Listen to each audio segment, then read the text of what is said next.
Recently 15 जून 2020 को America की तरफ से एक स्टेटमेंट पब्लिश होती है जिसके मुताबिक हमें बात मालूम होती है कि मायास कैलेंडर का एक डूम्सडे क्रिएट हुआ है और इस डूम्सडे के मुताबिक 21 जून 2020 को वर्ल्ड का लास्ट डे है।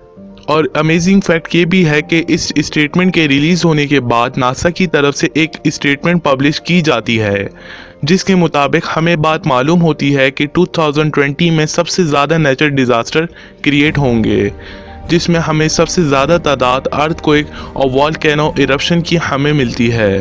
और इन दोनों स्टेटमेंट के रिलीज़ होने के बाद वर्ल्ड में एक न्यू पैनिक क्रिएट हो गया। अगर हम 2020 को बिल्कुल स्टार्टिंग से डिस्कस करें तो 2020 वर्ल्ड के लिए एक थ्रेट की शक्ल में आया है क्योंकि 2020 में वर्ल्ड में सबसे ज़्यादा वायलेंसेस और थ्रेट्स रिकॉर्ड हुए।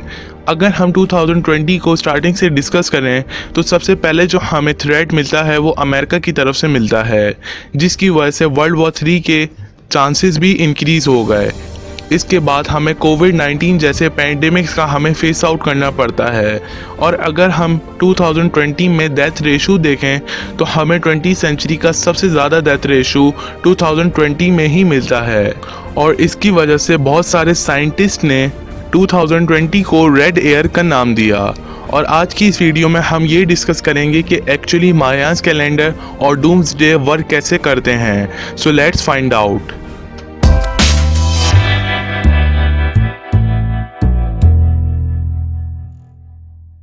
मायंस कैलेंडर एक्चुअली डेक्सो अमेरिकन की इन्वेंशन थी और ये डेक्सो अमेरिकन मायन सिविलाइजेशन के नाम से भी जाने जाते थे। अगर हम इस मायंस कैलेंडर को डिस्कस करें तो ये एक्चुअली 3 साइकिल्स पे वर्क कर रहा होता है और ये 3 साइकिल एक दूसरे के अपोजिट घूम रहे होते हैं। अगर हम फर्स्ट साइकिल के बारे में डिस्कस करें तो इसका नाम दी लॉन्ग कॉन्ग है जो कि एक्चुअली ये रिप्रेजेंट कर रहा होता है कि पर ईयर में कितने मंथ क्रिएट होंगे। और सेकेंड साइकिल के बारे में अगर हम डिस्कस करें तो इसका नाम दी हब है जो कि ये रिप्रेजेंट कर रहा होता है कि पर मंथ में कितने डेज क्रिएट होंगे। और थर्ड जो साइकिल है वो हमारे लिए बहुत ही इम्पॉर्टेंट है जो कि ये रिप्रेजेंट कर रहा होता है कि पर ईयर में कितने डूम्सडे क्रिएट होंगे। अगर हम मायंस कैलेंडर को देखें तो मायंस कैलेंडर के मुताबिक वर्ल्ड के ख़त्म होने से पहले 261 डूम्सडे क्रिएट होंगे। और 19th सेंचुरी में अगर हम देखें तो सबसे ज़्यादा डूम्सडे 19th सेंचुरी में क्रिएट हुए थे जिसकी हमें नंबर ऑफ क्वांटिटी 21 मिलती है। और 20th सेंचुरी में सिर्फ 2 ही डूम्सडे क्रिएट हुए हैं जो कि सबसे पहला डूम्सडे 2012 को क्रिएट हुआ था और वर्ल्ड का सबसे ज़्यादा फोकस इसी पे ही था। और सेकंड जो डूम्सडे था वो रिसेंटली 2020 में क्रिएट हुआ जो कि अमेरिका की एक स्टेटमेंट में हम सबको मालूम होता है।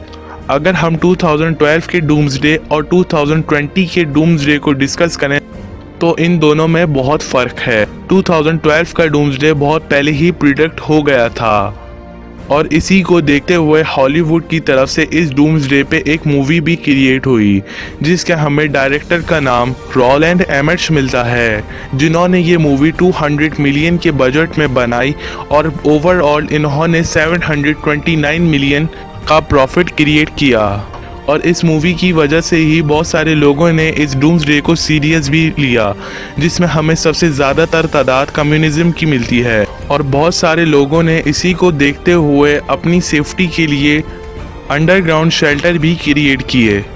लेकिन अगर हम 2020 के डूम्सडे को और 2012 के डूम्सडे को एक दूसरे से कंपैरिजन करें तो ये टोटली डिफरेंट है।